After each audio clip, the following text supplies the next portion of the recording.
everyone! Welcome back sa aking YouTube channel. Ang dami kong nare-receive guys ng mga inquiries tungkol sa SSS online account, yung kanilang bagong system. Kasi yung sabi na dito ng iba guys, hindi daw na-check sa inquiry. Like for example, yung payments ng loans mo, no, yung mga contributions, yung payments, hindi daw nila nakikita. Kasama na doon yung sa pension loan, calamity loan, maternity, sickness. So wala raw inquiry. Guys, meron po. So for today's video, ituturo ko po sa inyo guys, dadalhin ko kayo sa system ni SSS kung paano nyo yan makikita. Okay, so without further ado, umpisahan na natin. So mag-login muna tayo sa SSS natin. So lalagin ko yung account ko. And dito tayo sa My SSS portal. And sign in. So nakamatic na yung login details ko guys. And meron silang ganito ha, get PIN. So make sure updated ang iyong mobile number with SSS dahil magsisend po sila sa inyo ng OTP. Sa mga hindi updated ang mobile nyo guys, mag-update kayo sa SSS. So ang OTP ko, 867047. And then log in. So nandito na tayo. I-scroll down lang natin and i-click natin itong I agree sa below. Okay? And nandito na tayo sa dashboard. So, before ako mag-start guys ha, doon sa mga nagkakaproblema sa OTP, actually guys, minsan nararanasan ko rin yan, but wag lang kayo magpa-stress sa paghihintay ng OTP, ulitin nyo lang po kapag nauubos na yung time. Nakikita nyo naman ngayon, ang bilis lang ng OTP ko, pero kanina, ang tagal ng OTP ko guys, naubos yung minutes na nilagay nila doon, and nag-login lang ako ulit, and ang bilis lang ng aking OTP. So, wag kayo may stress sa OTP, guys. Ang dami kong na-receive na comment dito. Stress na stress sa OTP. OTP lang yan. Wag nyo i-stress yung sarili nyo. Okay? So, ito na. Para sa mga nagtatanong no, doon sa inquiry. So, umpisahan natin dito sa loans. Okay, kita nyo tong loans. So, dito tayo first sa salary loan. Andito guys, ang inquiry. Ayan o. Kita nyo yan? Okay, so matche-check nyo lang yan. Ayan o, nakatatlong loan pala ako dito kay SSS guys, pero sobrang tagal niya. Yung last loan ko, ayan o, kita nyo, 2019 pa siya. Akala ko nga nung una guys, ano to, hindi ko nabayaran kasi nakalagay active. Pero nung i-click natin to, dito natin i-click ko, ayan, di ba pag tawag doon? Dito mo ilagay yung cursor mo or kahit sa cellphone mo guys, makikita mo naman yan. Nag-ano siya, clickable siya guys. Pwede mo siyang i-click. So pag i-click natin yan, ayan siya. So past due ko, ayan, total amount of obligation 0 kasi matagal ko naman na itong bayad. Okay? Ngayon, dito yan sa SOA, ayan, nakikita nyo to, dalawang pwede mong pindutin dyan, di ba? So pag dito ka sa credited payments, ayan siya guys. So dito makikita lahat ng payments mo sa iyong loans. Okay? Okay naman guys, ang kanilang system guys, ano lang, hindi nyo palang siguro siya kabisado masyado, pero masasanay din kayo dyan. Okay? Ayan, so nandito siya sa credited payments. Okay, sa mga nagtatanong po dyan sa SSS loan inquiries, doon sa mga binayad nyo guys ha, dali lang yan sundan. Okay? Yan yung sa salary loan. Next natin, si calamity loan.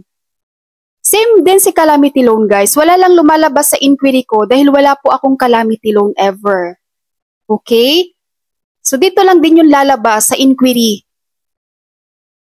Okay, next po, pension loan. Sa pension loan, same lang din po ito. Mga lolo and lola ko dyan na nagtatanong po sa akin. Same lang po sa pension loan. May lalabas po dito na inquiry. Wala po sa akin, of course, I'm not pensioner pa naman. Kaya walang lumalabas po sa system ko. Pero pare-pareho lang yan sila guys. Dito mo lang din makikita ang iyong inquiry. Okay po? So, next natin, loan penalty condonation. It's just the same. Wala lang din ako niyan guys eh. Kaya ayan.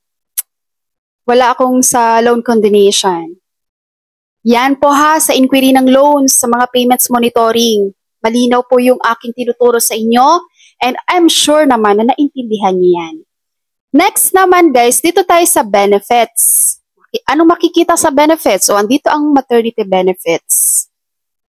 Nandito rin guys ang inquiry. Okay, ito ha, itong maternity notification, ito yung MAT1. Okay po? So, kung gusto niyo makita, ma'am, nasa na yung status ng ano ko dito po sa inquiry guys. Ayan o, kung may nakikita niyo sa akin submitted. Ayan. Okay?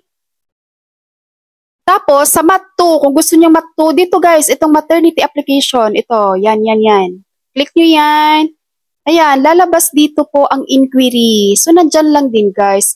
Clickable po yan. Yung mga yan o, clickable. O, click natin. Ayan. Diba? Ganon lang kabilis guys. Huwag kayong matakot magpindot-pindot dyan sa mga ano nyo, sa SSS online nyo. Kasi doon po kayo matututo. Doon kayo makaka-discover. Ay, ito pala yun. Ganito lang pala. Diba? Okay, okay na sa maternity. Next, unemployment benefits. Dito guys, may inquiry din. Clickable din po ang mga lalabas dyan guys. Wala lang lalabas sa akin kasi never po akong nag-apply ng unemployment benefits. Okay? And then, sickness benefits. Ganun din po, nandito sa gilid, inquiry, may lalabas dyan. Kapag nakapag-submit ka ng iyong sickness, lalabas po dito ang status. Okay, sa akin wala, because wala rin naman akong, recently, wala akong sickness na sinubmit, and wag naman sanang mangyari. Wag naman sanang mangyari, wag. Mahirap magkasakit. Kahit pa may makukuha tayo sa SSS, pero maliit lang yan compared sa igagastos natin sa mga medicines, right? Diba guys? And then, disability claim. Ayan, same lang din po. Wala lang sa akin lumalabas. Okay? Retirement claim. Ayan, so sa retirement, ayan guys, nakikita nyo, merong inquiry. Ayan, wait lang natin, naglo-loading pa siya.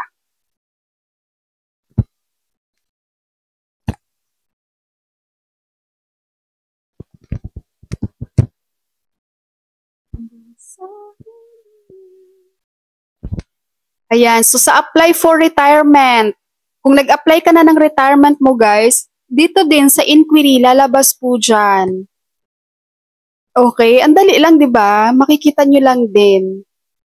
So, okay, I'm sure nakatulong tong video na to sa'yo guys, kaya wag mong kalimutang i-like ang video na to, and pwede mo na rin i-share, and of course, click the subscribe button. So, kung meron kayong mga questions with regards sa SSS applications online sa kanilang bagong system, just comment below guys, sasagutin ko po yan and gagawan ko rin po yan ng video. So, one at a time because mag-start ulit tayo no, sa pinakaumpisa bawat applications na gagawin natin kay SSS dahil nga bagong system online naman siya. So, yung mga old videos ko sa tutorial, hindi ko na siya pwedeng ma-refer sa inyo kapag meron kayong mga questions, no? Kasi bago na ang ating SSS online system. Okay po, so that's all for my video for today. Maraming salamat po sa inyong panonood and God bless you all.